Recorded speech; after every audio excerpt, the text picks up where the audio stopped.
अगर आप किसी के साथ सिर्फ पैसे या ग्रेड के लिए है तो इसका अंत सही नहीं हो सकता। इसी कंसेप्ट के साथ आज की हमारी मूवी कैनियन, ये हॉलीवुड की एक थ्रिलर मूवी आती है।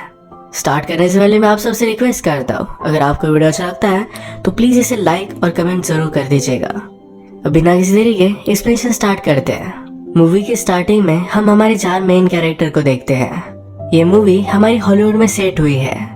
हमारा मेन कैरेक्टर जिसका नाम है क्रिश्चियन, ये मूवी का प्रोड्यूसर होता है। उसकी गर्लफ्रेंड हमारी और एक मेन कैरेक्टर है, उसका नाम है टैरा। आज क्रिश्चियन अपनी असिस्टेंट जीना उसके बॉयफ्रेंड रायन के साथ डिनर कर रहा था। एक्चुअली क्रिश्चियन की मूवी में Ryan as a lead hero काम कर रहा है। ये सब जीना के रिकमेंडेशन से हुआ था। यहाँ पर इनकी बातचीत चल रही थी जिसमें क्रिश्चियन कहता है कि जीना और रायन तुम दोनों की जोड़ी बहुत ही अच्छी लगती है। रायन भी क्रिश्चियन और टैरा को कॉम्प्लीमेंट करता है।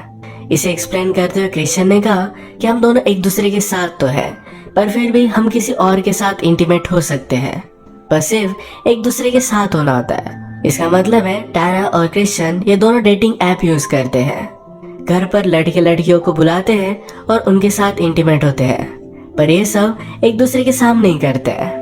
टैरा के लिए बात जरा पर्सनल थी। वो नहीं चाहती थी कि किसी को भी इसके बारे में पता चले। इसी वजह से वो जरा अनकंफर्टेबल हो गई।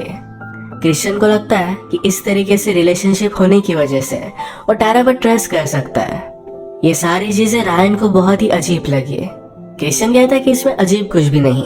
इसके बाद इनका डिनर खत्म हुआ। घर आने पर टैरा क्रिश्चियन पर बहुत गुस्सा थी। वो कहती है तुम्हें ये सब चीजें उन्हें बतानी नहीं चाहिए थी। हमारी प्राइवेट बातें हमें प्राइवेट रखनी चाहिए। तुम तुम्हारे साइकोलॉजी से जिस तरह से बात करते हो ये तुम्हारे लिए पर्सनल है। ये चीजें मैं तुमसे कभी नहीं पूछती। क्रिश्चियन उसे रिलैक्स करने के लिए कहता है। इसके बाद इन्होंने डेटिंग ऐप से एक लड़के को बुलाया हुआ था। इसके साथ इंटीमेट हो गए। इंटीमेट होते वक्त इन्होंने रिकॉर्ड भी किया था। घर पर जीना रायन से पूछती है तुम्हें टैरा लगी कैसी है? वो बहुत ही ब्यूटीफुल है। रायन कहता है कि फिर से शुरू मत हो जाओ, मुझे सिर्फ तुम ही अच्छी लगती हो। जीना कहती कि कास्टिंग के वक्त टैरा ने तुम्हें कास्ट करने के लिए बहुत सारा फोर्स डाला था, इसी वजह से शायद वो थोड़ा सा शक कर रही है। अगले दिन टैरा जब शॉपिंग के लिए जा रही थी तो उसे लगता है कि उसका कोई पीछा कर रहा है। आज वो शॉपिंग मॉल में रायन से मिली। एक्चुअली इन दोनों में रिलेशनशिप थी। इसके बाद उनका ब्रेकअप हुआ था और फिर टैरा क्रिश्चियन के साथ है। अभी कुछ वीक्स पहले दोनों फिर से मिले तो फिर से इनका अफेयर कंटिन्यू हुआ है। अब मिलने के बाद रायन टैरा से कहता है तुम्हें क्रिश्चियन के साथ नहीं रहना चाहिए। मैंने कल नोटिस किया कि तुम्हें किस तरीके से ट्रीट करता है। तुम उसके साथ कभी भी खुश नहीं रह सकते। टैरा कहती है खुश रहने के लिए मैं उसके साथ नहीं हूँ। जब ये दोनों रिलेशनशिप में थे तो दोनों स्ट्रगलिंग एक्टर्स है, तो इनके पास कभी भी पैसे नहीं होते थे। कभी कभी घर का रेंट भी पे नहीं कर पाते थे। इतने स्ट्रगल में जीना टैरा को सही नहीं लगा, इसलिए उसने रायन को छोड़ दिया था। वो क्रिश्चियन के साथ है क्योंकि उसे सेफ लगता है। क्रिश्चियन वैसे भी कोई सही कैरेक्टर नहीं।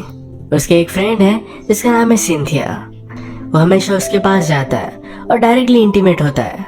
एक दिन सिंथिया उसके साथ इंटीमेट होते वक्त उसे किस करने लग गई। क्रिश्चियन को सही नहीं लगता। वो कहता है हम दोनों के बीच कोई भी प्यार नहीं है, हम सिर्फ इंटीमेट हो सकते हैं, उसे कोई भी अटैचमेंट नहीं चाहिए। इस बात से सिंथिया को बहुत बुरा लगा। कहती है फिर से वापस मत आना। अगले दिन क्रिश्चियन की असिस्टेंट जीना ने टैरा को बात करने के लिए कैफे में बुलाया। जीना कहती है कि हमारा डिनर अच्छा था। रायन को भी क्रिश्चियन पसंद आया था। इधर उधर की उन्होंने बातें की और जीना ने टैरा को उसके प्लान्स पूछे। टैरा एक्चुअल में थोड़ी सी अनकंफर्टेबल थी। वो क्रिश्चियन के साथ जब रिलेशनशिप में गई थी तो कुछ और चाहती थी, अब लाइफ से कुछ और चाहती है। इनकी मीटिंग एक्चुअल में क्रिश्चियन ने प्लान की थी। वो जानना चाहता था कि टैरा के माइंड में चल क्या रहा है। उसे शक है कि शायद वो उस पर चीट कर रही है। जीना क्रिश्चियन को कहती है कि टैरा बहुत ही नॉर्मल लग रही थी। आजकल रायन को पैसों की प्रॉब्लम है। उसकी मूवी की शूटिंग स्टार्ट होने वाली है, पर इसमें भी उसे ज्यादा कुछ पैसे मिलेंगे नहीं। जिस बार में वो पार्ट टाइम काम करता है उस बार के ओनर के पास हो गया। उससे उसने एक्स्ट्रा शिफ्ट मांगी। बार का ओनर ही गे था और जिन्हें भी पैसों की जरूरत होती थी उन्हें वो एक्सप्लॉइट करता था। वो रायन के साथ भी इंटीमेट होने की कोशिश कर रहा था, पर रायन वहां से चला जाता है। इसके बाद वो टैरा से मिला, उसके साथ इंटीमेट हो गया। एक्चुअली क्रिश्चियन टैरा और रायन पर नजर रख रहा था। उसे पता चल गया कि इन दोनों में अफेयर है। अब रायन को टॉर्चर करने के लिए क्रिश्चियन डायरेक्टली मूवी के डायरेक्टर के पास गया। उससे कहता है, एक रात तुम रायन को तुम्हारे पास बुलाओ, उसे कहो कि उसे अब ये रोल नहीं मिलने वाला। अगर उसे रोल चाहिए तो तुम्हारे साथ उसे इंटीमेट होना पड़ेगा। ये बात डायरेक्टर को पसंद नहीं आई, वो ये करने नहीं वाला था। पर क्रिश्चियन कहता है, यहाँ पर बहुत सारे डायरेक्टर हैं, मैं किसी को भी हायर कर सकता हूँ। अपने जॉब जाने के फियर में ये डायरेक्टर ही करने के लिए मान जाता है। एक दिन जीना के आईपैड पर रायन क्रिश्चियन का शेड्यूल देखता है। उसमें से सिंथिया का नाम उसका पहचान का था। सिंथिया वही लड़की है जिसके पास जाकर क्रिश्चियन इंटीमेट होता था। रायन ने सिंथिया के बारे में जीना से पूछा। जीना कहती है कि सिंथिया फिटनेस कोच बन चुकी है, पर उसे पता है क्रिश्चियन उसके पास क्यों जाता है। रात में दोनों बाथटब में थे, तभी टैरा के बारे में बात कर रहे थे। जीना कहती है, उस दिन मैं टैरा से मिली और मुझे डरी हुई सी लग रही थी।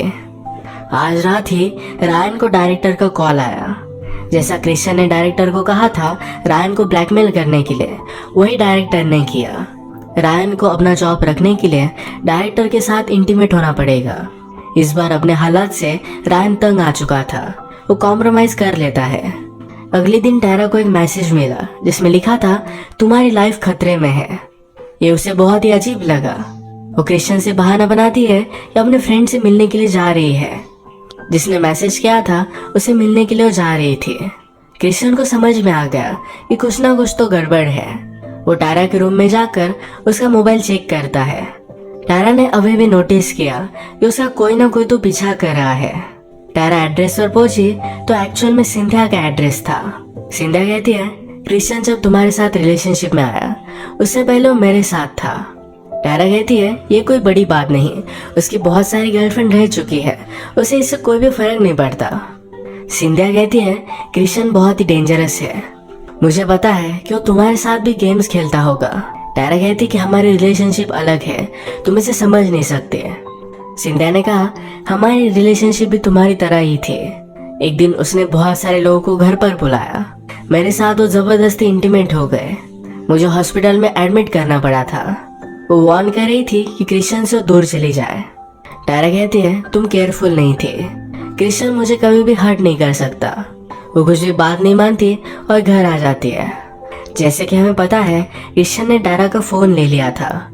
इससे उसने रायन और टैरा के बीच में जो भी हुआ इस सब की इंफॉर्मेशन निकलवा ली है। वो बहुत ही गुस्सा हो गया था। रात में टैरा जब घर पर आए तो कहता है, कुछ लोग हमारे यहाँ आने वाले हैं। टैरा भी कहती कि बुला लो, उसे कोई भी प्रॉब्लम नहीं था। रात में 3-4 लोग इनके साथ आए और ये सारे मिलकर इंटीमेट हो गए। अगली सुबह हम देखते हैं कि रायन सिंथिया से मिलने के लिए आया हुआ था। इसका मतलब है ये दोनों मिले हुए हैं, ये दोनों अच्छे फ्रेंड्स हैं। तो सिंथिया ने टैरा को सब कुछ झूठ कहा था। एक्चुअली क्रिश्चियन ने कभी भी सिंथिया को हर्ट नहीं किया। आज दिन भर रायन ने नोटिस किया था कि उसका कोई ना कोई तो पीछा कर रहा है। उसने फाइनली उस आदमी को पकड़ लिया और कहा कि जाओ और क्रिश्चियन को बता दो कि मैं उससे नहीं डरता, उसे जो भी करना है वो सब कर सकता है। इसके बाद रायन एटीएम से पैसे निकालने के लिए गया, पर रायन ने उसका अकाउंट हैक कर उसके सारे पैसे गायब कर दिए थे। इस पर रायन बहुत ही ज्यादा गुस्सा हो जाता है। अगली सुबह जब टैरा उठी तो उसका फोन उसे कहीं भी मिल नहीं रहा था। वो कॉल लगाती है तो क्रिश्चियन के पास है। उसे कन्फ्रंट करती है कि मेरा मोबाइल तुम्हारे पास क्यों। क्रिश्चियन भी उस पर गुस्सा हो गया। वो कहता है, मुझे पता है कि तुम में और रायन में अफेयर है। वो आउट ऑफ कंट्रोल होकर उसने सिंथिया को हर्ट भी किया। रायन आज बहुत ही डिस्टर्ब था। वो आफ्टरनून में ही ड्रिंक कर रहा था तो उसकी गर्लफ्रेंड पूछती है कि हुआ क्या। वो कहता है कि मुझे मूवी नहीं मिलने वाली। टैरा और उसके बारे में सब कुछ उसने उसे बता दिया। जीना बहुत ही ज्यादा गुस्सा हो गई। कहती है कि अभी के अभी यहाँ से चले जाओ, मैं ध्यान में रखूंगी कि कभी भी किसी भी मूवी में तुम काम ना करो। टैरा को मारने के बाद क्रिश्चियन को बुरा लग रहा था तो अपने साइकोलॉजिस्ट के पास गया। वो उससे कहता है कि नॉर्मली मैं ऐसा कुछ भी नहीं करता, पर मेरा कंट्रोल चला गया था। इस थेरेपी में आना क्रिश्चियन को सही नहीं लगता। उसके फादर ने उसे कंपल्सरी किया, इसी वजह से उसे आना पड़ता है। उसके पास कोई ऑप्शन नहीं क्योंकि उसके सारे पैसे उसके फादर ही देते हैं। वो थेरेपी करने के बाद और भी ज्यादा गुस्सा हो जाता है। वो डायरेक्टली सिंथिया के पास आया। उससे पूछता है, तुमने टैरा से झूठ क्यों कहा। सिंथिया सिर्फ क्रिश्चियन का अटेंशन पाना चाहती थी। क्रिश्चियन बाथरूम में जाकर कपड़े चेंज करता है। वो जब बाहर आया तो उसके हाथ में नाइफ थी। उसने सिंथिया को मार डाला। वो रायन को कॉल लगाता है, कहता है तुमने सिंथिया के साथ किया क्या। वो रायन को सिंथिया के मर्डर में फंसाना चाहता था। रायन जल्दी से सिंथिया के पास पहुंचा और वो बहुत ही डर जाता है। इसके बाद जब क्रिश्चियन घर पर आया तो टारा सब कुछ कपड़े वगैरह पैक कर यहाँ से निकल जाने के लिए रेडी थी। वो क्रिश्चियन से पूछती है, अगर तुम चाहते हो कि मैं यहाँ से चली जाऊँ तुम्हें कुछ भी फर्क नहीं पड़ता, तो मैं यहाँ से चली जाऊंगी। क्रिश्चियन ने कहा कि अगर तुम्हें जाना है तो तुम जा सकती हो, पर तुम्हें मेरे लिए एक काम करना पड़ेगा। अगर तुम्हें पुलिस ने पूछा तो बताना कि आज पूरा दिन मैं तुम्हारे साथ था। टारा कंफ्यूज हो गई। वो पूछती है, तुमने ऐसा क्या किया। क्रिश्चियन कहता है, मैंने तुम्हें जैसा कहा है सिर्फ वही करो। अगर तुम नहीं करते तो मैं रायन को मार डालूंगा, और तुम्हें पता है मेरे पास इतने पैसे हैं कि कुछ भी कर कर मैं यहाँ से भाग सकता हूँ। टारा के पास भी कोई ऑप्शन नहीं था। रायन को बचाने के लिए उसे पुलिस से झूठ बोलना ही पड़ता है। इसके बाद मूवी में डायरेक्टली 1 साल बीत चुका है। टारा अपने न्यू बॉयफ्रेंड के साथ एक डबल डेट पर आई हुई थी। टारा की फ्रेंड की गर्लफ्रेंड क्रिश्चियन को जानती है। उसने टारा से पूछा, 1 साल पहले मर्डर हुआ था, क्या तुम्हें उसके बारे में कुछ पता है। टारा कहती कि कोई भी पकड़ा नहीं गया। एक सस्पेक्ट था पर उसके खिलाफ कोई ज्यादा एविडेंस नहीं मिले। इसका मतलब है क्रिश्चियन रायन को फ्रेम तो करना चाहता था, पर रायन इससे बच गया। ये फ्रेंड पूछती है, क्या अभी भी तुम क्रिश्चियन के कांटेक्ट में हो। टारा कहती है, हमारा 1 साल पहले ब्रेकअप हो गया। उसके बाद हम सिर्फ सोशल मीडिया पर एक्टिव है, कोई भी पर्सनल कांटेक्ट नहीं रखते। इसके बाद ये फ्रेंड बाथरूम गई और उसने रायन को कॉल लगाया। एक्चुअल रायन टारा के बारे में जानना चाहता था कि वो कैसी है। इस फ्रेंड की वजह से उसे टारा का हाल पता चल चुका है। ये एक दूसरे से प्यार तो करते थे, पर दोनों लालची थे। टारा क्रिश्चियन के साथ थी क्योंकि उसे सेफ्टी चाहिए थी। रायन जिना के साथ था क्योंकि उसे मूवी मिल पाए। अलग अलग पार्टनर के होने के साथ भी ये दोनों चीट करते रहे। फाइनली इनकी रिलेशनशिप का एक डार्क एंड हुआ। ये कभी भी एक साथ हो नहीं सकते। इसे एक डार्क एंडिंग के साथ ये मूवी एंड हो जाती है। अगर आपको वीडियो अच्छा लगा तो प्लीज़ इसे लाइक और कमेंट ज़रूर कर दीजिएगा।